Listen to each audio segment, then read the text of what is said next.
Hello, everyone, and welcome to Mind Your Mental. Just a reminder that this podcast is not meant to be a substitute for a relationship with a licensed mental health professional. I know they are hard to find, and I get that. I have a bunch of resources on my website if you need them, but I am not your clinician.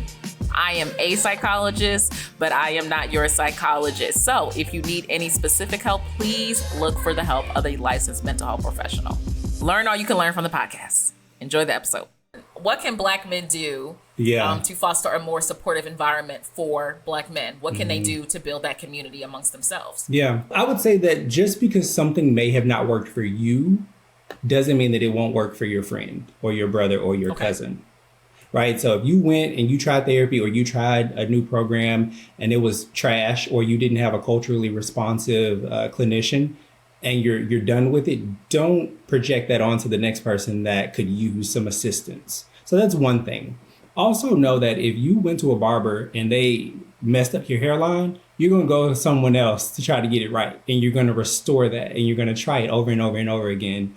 Sometimes we find that in therapy where the first fit wasn't the best fit, but that doesn't mean that we're going to stop doing that. I also think it's really important for men to find communities that speak to them and that hold them accountable and also allow them to grow.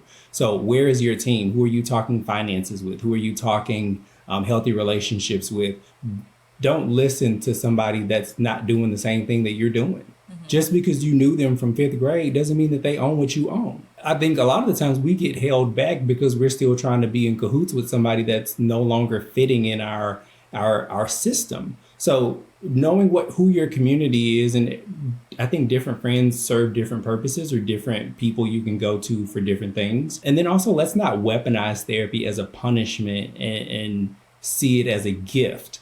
Oftentimes we talk about generational wealth. Let's talk about generational health, and knowing that we can interrupt these unhealthy patterns of behavior that we see. Just because dad and granddad and great granddad were like that, if that doesn't jive with you and that doesn't make you feel like a man, or that doesn't make you feel good, or it's not showing up healthily in your relationship, you talked about it the other day on your live with the Boris Henson Foundation, epigenetics.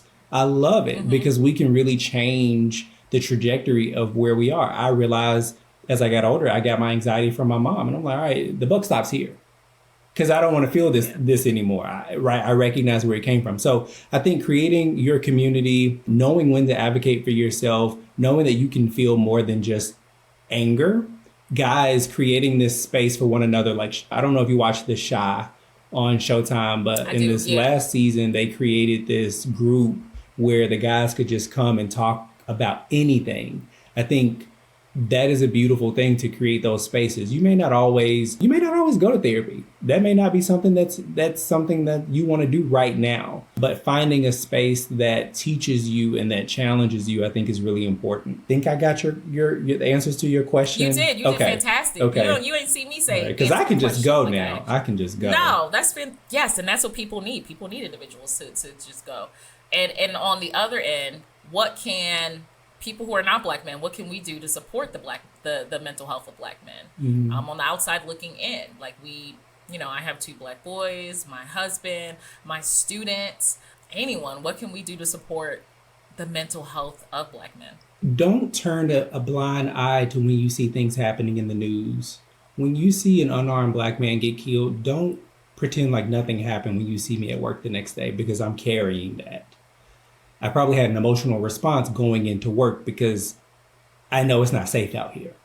So I think for non-Black people, or even people that identify as allies, truly try to understand the experience by being curious, offer support where, and don't just do what you think is good. Ask them what would support look like for them. Perfect. Customize that. If you're not sure what to do, ask. Yeah. Just like Black, we just show up with a bucket of chicken. Maybe I don't want that. Maybe I don't want that. Maybe I don't want that. So be specific and asking what support would look like for them. Try to understand the experience, but then also acknowledge. I may not expect you to change a lot, but at least acknowledge that this is something that has happened. Ask me my experience, and be open to learn, and know that you don't know everything, and you especially don't know the Black experience. So let's not pretend that you do just because you read a couple of books. I think that that's something to be really honest about, and let the person come to you when they need to, but you have to be a safe person to do that. They can't be afraid of retaliation or you judging them if you want to mark yourself as safe. Exactly. A lot of times when people mention safe space, I think a lot of individuals will think it's limited to like the therapeutic office or actual physical environments, and you should be the safe space. Like when someone comes to you, so be aware if, even if you hear certain buzz statements, like, you see, this is why I don't say stuff to you because you respond this way. That means that what they brought to you was a moment of vulnerability, and what they received was the opposite of that. And also realizing, I'm sure everyone doesn't feel this way, but I'm perfectly okay with stating that even though I am rearing Black men, I am married to a Black man, I am teaching and therapizing Black men, I still consider it an honor to be able to provide that kind of care and safety for Black men.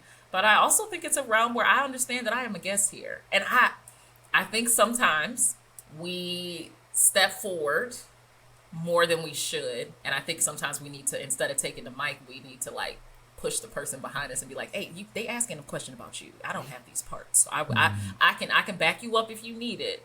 But I really just want to hear more Black men who have some sense. Let me put that as a qualifier. To also share their experience, because we're only as educated as the narratives that are shared. And if we're not making it a safe space to share those narratives, we're never going to know. And then we'll be the first ones to be like, well, how come you didn't tell me? Last time I told you, you slashed my tires. You cussed me or out. not even slash my tires. Last time I told you, you just said, oh, well, I guess, it can just be inverted. And I don't think all women do that. But I also don't think it's solely women. I think men do that as well. Like okay, what, you in therapy now? Right. I am. Right. I am in therapy. Right. Like, this isn't something that just women need to, like, women do. I think when you're not ready for something, your automatic response can be defensiveness or putting someone down or attitude. And I think we need to be more aware of that's a personal thing. And not being ready for someone to express their emotions. It's okay to state that, like, I need time to process that, but it's not okay to invalidate someone for deciding to come to you, because it's an honor for someone to come to you. But thank you so much for coming on the show. Thank you. Tell the people where they can find you. You can find me in the streets. Find you. I'm outside. Be an adult. Boo. Be an adult. Okay. You can find me on Instagram. It's Dr. J. Keith. You can find me on my website, navigatingcouragecac.com. Some of those domain were taken, so we got the cac.com. So you can find me on Instagram. That's my primary source of social media, where it highlights the practice and what we're doing in the community. And then our website, navigatingcouragecac.com. And watch us for more to come, because we try to get active this year. Good, get active, especially since you'll find all that information on the show notes too. So if you're driving and you weren't able to catch that, you're just gonna click show notes and you can just click the hyperlink and you'll be right to Dr. Dodson's page. Hey everyone, just a reminder that Mind Your Mental is not just a podcast, it is also a amazing community, if I do say so myself. It's phenomenal. I mean, you get more access to me. What more could you want in this life? So if you want to join the community, if you're not already on the community, go to my social media. My social media is the same, Raquel Martin, PhD, and DM me the word community so you can get details on joining this amazing flipping community. You get more access to me, y'all. Like, I'm a delight. All right. Hope to see you there.